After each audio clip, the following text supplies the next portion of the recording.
मैं बात करूं लेकिन है को नहीं जो आज से 10-15 साल पहले डिपार्टमेंट मिली 15 साल पहले ओरिजिनल वहाँ ये राव दूधा पार्क जो एक पार्क बनाया था उसमें एक साथ 1000 पौधे लगे थे। वो पौधे हमने आज हमेशा देखते रहते हैं।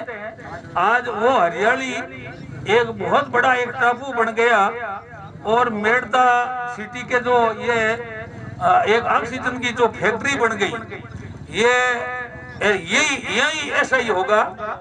आज मंच पर विराजमान जो ये कार्यक्रम जो हो रहा है, हमारे जो संत महापुरुष हैं, संतों की तपोभूमि में संत विनोद बाईसा और संत संतोष बाईसा और हमारे जो हरीश जी हैं, जो इनका भी जुड़ाव है, और मेड़ता के जो आप सभी लोग इनमें सहभागी बने हैं, इसमें सबका योगदान है। आप जितने भी माता बहना और सब एक वट वृक्ष इन्होंने जो लगाए हैं, इनकी 1000 साल की उम्र है।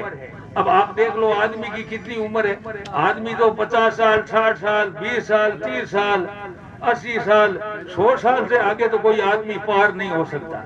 ये तो हमने देखा है बिल्कुल ही। ये तो 25 प्रमाण है। तो इसलिए क्या है कि ये जो पेड़ है इसका इतना पुण्य है कि 1000 साल तक हमारी जो मेड़ता नगरी को इसकी ऑक्सीजन मिलती रहेगी। इसका जो कार्बन डाइऑक्साइड ये सहन करते रहेंगे और जितने भी धरती पर जीव जानवर हैं वो यहाँ बैठेंगे, ऊपर पक्षी बैठेंगे, नीचे जो मेला मैदान है, यहाँ जितने भी मेला मैदान में मेला भरेगा, जितने भी पशु आएंगे वो भी इनकी छाया में बैठेंगे। कितना बड़ा काम है। तो इसलिए ये जो बहुत बड़ा काम है, एक पेड़ को बच्चे की तरह पालना पड़ता है, तब जाकर के एक पौधा होता है, और पौधे को बच्चे की तरह पालते हैं तब जाकर के पेड़ बनता है। और इसकी जो 2-3 साल सेवा कर लो, बस हो गया काम, जिंदगी भर हो गया, पीढ़ियों तक हो गया। 1 पीढ़ी नहीं, 2 पीढ़ी नहीं, 3 पीढ़ी नहीं, 4 पीढ़ी नहीं, 7 पीढ़ी तक ये पेड़ रहेंगे। 7 पीढ़ी तक उसका पुण्य मिलता रहेगा। तो इसलिए ये मेड़ता नगरी के लिए एक बहुत बड़ा तोहफा है और बहुत बड़ी एक ऑक्सीजन की फैक्ट्री बनेगी। तो ये जो संतोष बाईसा और विनोद बाईसा की जो इनके जो सहयोग मिला है, और यहाँ तो किसकी कोई मंशा नहीं है। अगर कोई लोग ये सोचते होंगे कि कोई ये कब्जो कर ले, कोई के यूं कर ले, कोई के यूं कर ली, कोई कब्जा नहीं करेगा, कोई किसी की नहीं है। ये जमीन मेड़ा मैदान की है, राजस्थान सरकार की है और पशुपालन विभाग की है। इसमें कोई भी इंटरफेयर नहीं कर सकता। ये जमीन है, ये जमीन पशुपालन विभाग की है और यहाँ पशु बैठेंगे। किसी को कोई लोभ लालच नहीं है। अगर किसी को कोई ऐसी शंका है तो वो शंका लिए बैठा रहे, थोड़े दिन बाद में दूर हो जाएगी। वैसा जो गार्डन बनेगा ऐसा ये बन जाएगा। और इसमें क्या है कि पशु पक्षी जीव जानवर और जो बैठे रहेंगे बैठते रहेंगे। तो ये तो काम है, जो ये काम बहुत कठिन है। हम लोगों ने, मैं आपको बताऊं, 3000 बीघा जमीन नागौर के पास हम लोगों ने संघर्ष करके, और बहुत बड़ा संघर्ष करके, और वहाँ उसको कंजर्वेशन रिजर्व घोषित करा दिया नागौर के पास। आप देखो तो अचंभा करोगे।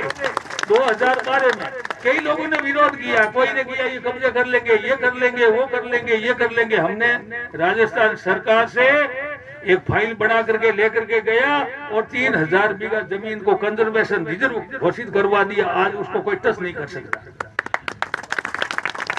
और दूसरी जमीन 20 बीघा जमीन को हमने अधिग्रहण करके एक अमृता देवी उद्यान बना दिया, जो नागौर में एक पहला अमृता देवी उद्यान है। जो माँ अमृता देवी ने 363 पेड़ों को 363 लोगों ने उसकी अगुवाई में जो पेड़ों को बचाने के लिए बलिदान दिया था, उनके नाम से 1000 पेड़ लगा करके उसको अमृता देवी उद्यान घोषित करवा दिया। कई भूमि माफिया झटकते रहे, कई करते रहे, पर एक चीज है, सच्चाई छुप नहीं सकती। झूठे वसूलों से खुशबू आ नहीं सकती कागज के फूलों से।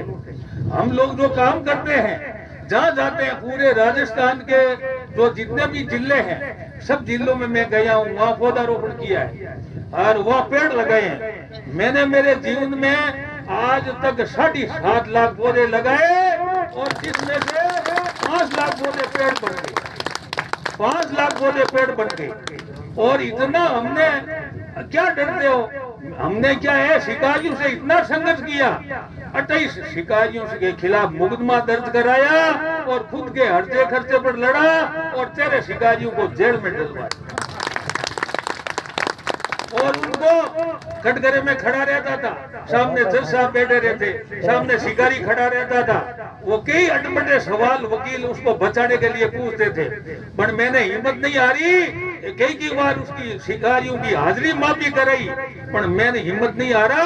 आखिरी में उसको जेल के सलाखों के पीछे डलवा दिया। तो इसलिए क्या है, हमने पूरे राजस्थान के 8 जिलों में काम किया है, तभी तो जाकर के भारत सरकार ने हमने 2500 से ज्यादा घायल जानवरों को, जंगली जानवर थे, उसको इलाज करा करके और जंगल में छोड़ा और एक रेस्क्यू सेंटर बनाया नागौर में, एक हॉस्पिटल बनाया जानवरों का। अरे ये जो जंगल में घूमते हैं बेचारे, उसके जानवरों के लिए एक हॉस्पिटल है, हमारे वहाँ रेस्क्यू सेंटर है। उस जानवरों का हम इलाज कराते हैं और वापिस उसको जंगल में छोड़ते हैं। और जो है इस जानवरों के लिए जो इनके पास, आपके पास तो बहुत है, आपकी सुनने वाला बहुत है, आपकी नेता मंत्री एमएलए एमपी और प्रशासन सब सुनने वाला है। हमने उस जीव की सेवा की जिसकी कोई सुनने वाला ही नहीं था और उस जानवरों की आवाज भारत सरकार तक पहुंची और भारत का चौथा जो पुरस्कार है वो पुरस्कार घोषित हुआ। मैंने कभी मांगा नहीं, मेरे को बुलाया गया राष्ट्रपति भवन में, बुला करके और मेरे को ये जो क्या आपको ये पुरस्कार देंगे, नहीं क्यों आपकी इच्छा है। तो फिर ये जो पद्मश्री भारत का चौथा अवार्ड है मेरे को बुला करके दिया गया। इसलिए यदि अगर कोई काम, आप ये दिमाग में सोच लो, यदि कोई आदमी काम करता है और मन में ये सोचता है मेरे को कोई देखेगा, ये नहीं देखेगा, मैं आपको कहता हूँ कि मेरे को भगवान ने देखा। भगवान नाक के ऊपर बैठा है, सबके नाक के ऊपर बैठा है, भगवान सबको देखता है। जैसा कर्म करेगा ना वैसा ही फल जाएगा। धर्म से बड़ा कर्म है, अगर यदि धर्म से बड़ा कर्म है, यदि कोई कर्म अच्छा किया तो धर्म पीछे चलेगा और उनको भगवान पीछे जाकर के कुछ न कुछ दे देंगे। ये तयशुदा बात है। तो इसलिए अच्छा कर्म करो, यही गीता में कहा गया है कि जैसा कर्म करेगा वैसा फल देगा भगवान, यही है गीता का ज्ञान। आप ऐसे भटक रहे हो, खूब फिर रहे हो, कभी जा रहे हो, कभी कहीं जा रहे हो, भगवान तो अंदर है, विराजमान है। अच्छे कर्म करोगे तो आपको फल जाएगा, इसमें कोई दो राय नहीं है, कोई छीनने वाला नहीं है। इसलिए मैं आपको बताऊं कि पुण्य का काम, अच्छा काम, कभी डरो मत, कभी पीछे हटो मत, कभी हिम्मत रखो। सच्चे काम में कोई माई का लाल इस धरती पर बिगाड़ नहीं सकता। दूसरी बात मैं आपको बता दूं, ये जो टायर है नी, ट्रैक्टर है, गाड़ियां, इसमें 4 टायर है।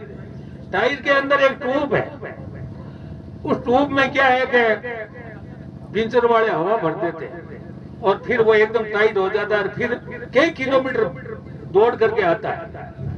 अगर उसके अंदर ट्यूब है, वो ट्यूब में कांटा लग जाता है तो पिंचर काटने वाला साथी लगा करके तैयार कर देता है, कर देता है। पिंजर जो पिंजरा लगन जाओ वो छाती लगा और पास उठा कर दे, एक बार दौड़ ढूंढ दी। ये जो इसके अंदर ट्यूब है, इसके अगर जो कोई कांटा चुभ गया तो कोई माई का लाल छाती लगाने वाला नहीं मिलेगा।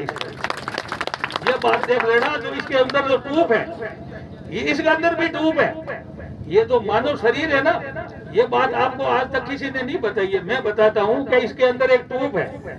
वो अंदर जाता है, बाहर जाता है, अंदर आता है, बाहर जाता है, अंदर आता है, बाहर जाता है। अंदर नाक से अंदर जाता है और बाहर आता है, वही ट्यूब है। उस ट्यूब पे अगर फूंक निकल गई और बाहर निकल के भाग गई तो फिर उसको लेकर के एक पेड़ ही काम आएगा। उस पेड़ उसको राख बनाएगा। तो ये जो पेड़ है बहुत बड़ी चीज है। पेड़ जन्म से लेकर के मृत्यु तक लकड़ी की आवश्यकता रहती है। लकड़ी है का कितनी लकड़ी की कामयाब है, जन्म से लेकर के मृत्यु तक लकड़ी की आवश्यकता रहती है। इसलिए क्या है, हम जितने भी ज्यादा, अब आपको एक चीज और बताऊं, एक आदमी, एक बच्चा जन्म लेकर के वैज्ञानिकों ने वहां तक पहुंच गए। एक ये जो जीव आत्मा है ना, ये किसी के कब्जे में नहीं आई, और बाकी तो वैज्ञानिकों ने पूरी खोज कर ली। एक बच्चा जन्म लेता है और जन्म लेकर के 80 साल तक 14.5 करोड़ रुपए की ऑक्सीजन की आवश्यकता है।